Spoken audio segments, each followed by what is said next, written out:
नमस्कार दोस्तों, स्वागत है आप सभी का ऑनलाइन ऑफर्स यूट्यूब चैनल पर। इस वीडियो में हम बात करें कई बड़ी और लेटेस्ट अपडेट के बारे में जो कि संबंधित है यूपी टीजीटी पीजीटी एग्जाम कार्यक्रम को लेकर। यूपी टीजीटी पीजीटी एग्जाम कार्यक्रम के साथ साथ हम बात करेंगे टीजीटी एग्जाम को दिसंबर में ही कराने को लेकर विरोध के बारे में। साथ ही साथ अगर बात की जाए परीक्षा में समय कम कन्फ्यूजन ज़्यादा के बारे में, अब पीजीटी एग्जाम डेट के नोटिस को लेकर डिटेल में बात करेंगे। चैनल को सब्सक्राइब करके बेल आइकन को दबा लें और वीडियो को लाइक कर दें जिससे कि आपको रियल ऑथेंटिक जानकारी ऑनलाइन अडाफोस्ट यूट्यूब चैनल के माध्यम से मिलती रहे। सीधे शुरुआत करते हैं मुद्दे की और बड़ी अपडेट के साथ जो कि संबंधित है टीजीटी पीजीटी 2022 की भर्ती को लेकर परीक्षा के बारे में, और परीक्षा के साथ साथ अगर बात की जाए टीजीटी पीजीटी की एग्ज़ाम डेट को लेकर।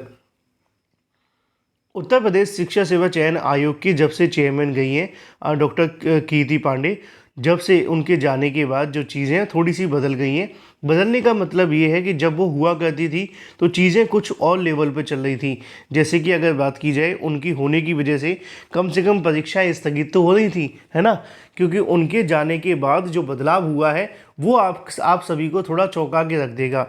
असल में आप जानते हैं कि उनके जाने के बाद में जो राम सुचित जी हैं उनको कार्यवाहक चेयरमैन के रूप में नियुक्त किया गया था, और इनके माध्यम से ही कहीं ना कहीं परमानेंट चेयरमैन बनने के लिए आवेदन भी कर दिया गया, क्योंकि वो खुद चाहते हैं कि हमें चेयरमैन बना दिया जाए, इसीलिए तो उन्होंने आवेदन किया।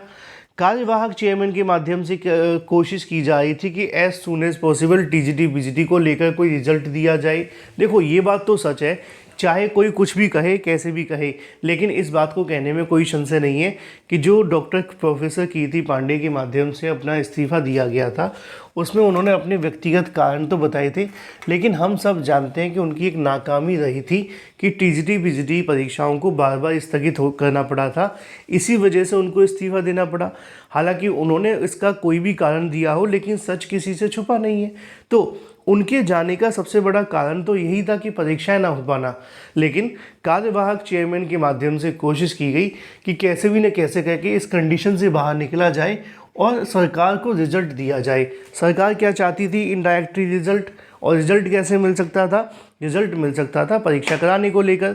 तो राम सुचित जी के माध्यम से इसको लेकर लगातार जो प्रयास हैं वो किए गए।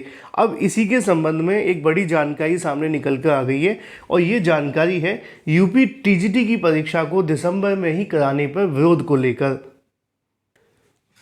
क्योंकि पीजीटी की जो परीक्षा है वो पहले से स्थगित हो चुकी है, और पीजीटी की परीक्षा स्थगित हो जाने के बाद अब जो नज़रें बनी हुई थी वो टीजीटी को लेकर थी, क्योंकि टीजीटी के संबंध में उत्तर प्रदेश शिक्षा सेवा चयन आयोग के माध्यम से जब चेयरमैन हुआ करती थी उस समय पे बात कर रहा हूँ, तो उन्होंने दो तीन तारीखों को लेकर अनाउंसमेंट की थी। एक तो थी टीजीटी की परीक्षा, दूसरी थी पीजीटी की परीक्षा और तीसरी थी यूपी टीईटी की परीक्षा, और तीनों के अंदर उन्होंने तकरीबन 2 महीने, 4 महीने और 6 महीने का समय लिया था, और उनका कोशिश थी कि इन परीक्षाओं को इन्हीं तारीखों पर करा लिया जाए। लेकिन पीजीटी तो आप जानते हैं कि मुंह के बल गिरी, है ना, उस परीक्षा को तो स्थगित करना पड़ा। उसके बाद में जब टीजीटी को लेकर जो तारीख आई थी वो दिसंबर की थी, और अब आपके सामने चल रहा है नवंबर। अब इसके संबंध में होता क्या है कि जब अभ्यर्थियों के माध्यम से परीक्षा की तारीख जब नज़दीक आने लगती है तो एक सवाल तो मन में रहता है ना, क्योंकि अनटिल अनलेस जब तक कोई जानकारी ऑफिशियल ना आ जाए तो अभ्यर्थी लगातार उसको लेकर तैयारी तो करते ही है ना। जैसे कि मान लो टीजीटी को लेकर इस समय बात की जाए कि जो टीजीटी की परीक्षा दिसंबर के अंदर होने वाली है, इस पर जो कार्यवाहक चेयरमैन हैं या आयोग के जो अधिकारी हैं उनके माध्यम से ऑफिशियल तौर पे कोई जानकारी नहीं दी गई है कि ये परीक्षा हो रही है कि नहीं हो रही है। जब अभ्यर्थी मुलाकात करने जाते हैं या छात्रों के माध्यम से ज्ञापन देने पहुंचा जाता है तो उनकी तरफ से एक विचित्र जानकारी सामने निकल कर आती है। अब ऐसी एक जानकारी देखने के लिए मिली आयोग के माध्यम से। आयोग का कहना है कि जो दिसंबर में टीजीटी की परीक्षा प्रस्तावित है और जिसको लेकर आयोग के माध्यम से नोटिस जारी किया गया था, हम कोशिश करेंगे कि इस परीक्षा को उसी तारीख पर करा लिया जाए। या उनका जो ये भी कहना था कि जो परीक्षा दिसंबर में होने वाली है अभी के लिए तो टीजीटी की जो एग्ज़ाम डेट है वो वही है। यानी कि अब यहाँ पर आप सभी देखें कि परीक्षा में समय कम और कन्फ्यूजन ज़्यादा है, और ये हर बार होता है। आपने देखा होगा कि ये पहला विश्व का आयोग है जिसकी परीक्षा की तारीख खुद ने अनाउंसमेंट करने के बाद ना उस परीक्षा को कभी स्थगित किया, और टीजीटी के साथ 22 जुलाई को पहले ही हो चुका है ना, क्योंकि उस समय पर भी इन्होंने परीक्षा की तारीख जारी करी थी और बाद में स्थगित करनी थी लेकिन की नहीं थी। रीज़न आप भी जानते हैं कि बार बार परीक्षा स्थगित का जो धब्बा लगा था उसको मिटाने की कोशिश की जा रही थी। तो उन्होंने नई तारीख जारी कर दी। अब जो नई तारीख आई है, एक बार फिर से उसमें समस्या आ गई है। कन्फ्यूजन की बात यह है कि दिसंबर में होने वाली परीक्षा को लेकर आयोग ऑफिशियल तौर पर अभी भी कुछ बताने के लिए तैयार नहीं है। अभ्यर्थियों की तरफ से मांग की जा रही है कि अपनी ओर से जो स्पष्टीकरण है वो दे दिया जाए। अगर इस परीक्षा को आयोजित करना है तो इसके बारे में जानकारी दे दो, अगर इस परीक्षा को आयोजित नहीं करना है तो इसके बारे में जानकारी दे दो, जिससे कि अभ्यर्थी अदर वैकेंसीज पे फोकस कर सके।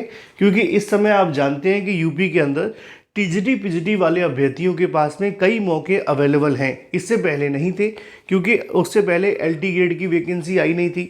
एलटी ग्रेड की वैकेंसी को लेकर भी आप जानते हैं कि विज्ञापन आया, साथ ही साथ परीक्षा को लेकर कार्यक्रम शुरू हो गया।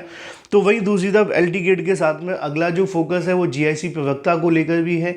हालांकि अभी उसकी एग्ज़ाम डेट नहीं आई है, लेकिन ये भी सच है कि अगर उसकी परीक्षा करानी होगी तो उत्तर प्रदेश लोक सेवा आयोग पहले करा लेगा जो शिक्षा सेवा चयन आयोग से, तो क्योंकि वो तो अपनी काम को करने के लिए तैयार है ना। आयोग हर एक जैसे नहीं है ना यूपी में।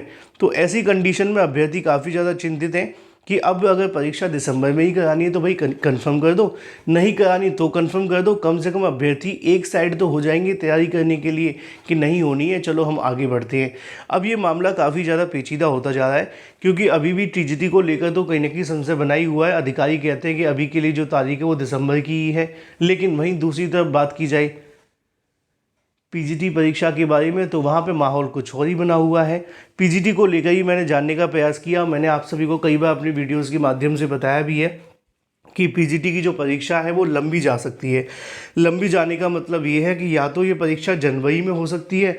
अब जनवरी में चूँकि पहले से यूपीटीईटी की परीक्षा लगी हुई है, तो मुझे नहीं लगता कि आयोग यूपीटीईटी की परीक्षा की वजह से या यूपीटीईटी के वजह से आपकी पीजीटी परीक्षा को आयोजित करेगा। जहाँ तक है कि जनवरी में तो आयोग कोई परीक्षा नहीं करा पाएगा। अगर यूपीटीईटी हो जाए तो ही बहुत बड़ी बात होगी, है ना। वहीं दूसरी तरफ अगर बात की जाए पीजीटी परीक्षा क्या फरवरी में हो सकती है, तो इसका जवाब है कि 15 फरवरी तक तो आप जानते हैं कि समय है, लेकिन उसके बाद नहीं है, क्योंकि बोर्ड एग्ज़ाम की तारीख आ गई है। तो ऐसी कंडीशन में वहाँ पे भी आयोग के पास में ज़्यादा ऑप्शंस अवेलेबल है नहीं फरवरी में। तो समय अब ना तो जनवरी में बचा ना फरवरी में बचा, तो बचा कहाँ पर, मार्च के लास्ट में। क्योंकि आप जानते हैं कि मार्च तक आप सभी के मिडिल तक तो चलने वाले हैं जो एग्ज़ाम बोर्ड के, फिर उसके बाद स्कूल कॉलेज के अपने एग्ज़ाम शुरू हो जाएंगे। तो ऐसी कंडीशन में निश्चित तौर पर आयोग के पास में एक लिमिटेड समय है, जनवरी फरवरी मार्च का। इन तीनों महीनों में एक एग्ज़ाम की डेट निकालना पीजीटी के लिए मुश्किल ही नहीं, एक तरीके से नामुमकिन टास्क होगा। देखना ये दिलचस्प है कि क्या ये परीक्षा जनवरी फरवरी में हो पाती है या फिर उसके बाद सीधे मार्च में ही जाती है, क्योंकि संभावनाएं तो ऐसी ही बन रही हैं कि पीजीटी एग्ज़ाम में तो समय लगेगा, और अगर टीजीटी परीक्षा दिसंबर में होती है तो, अगर टीजीटी दिसंबर में नहीं हुई तो आप जानते हैं फिर तो दोनों ही परीक्षाएं एक साथ आगे बढ़ेंगी।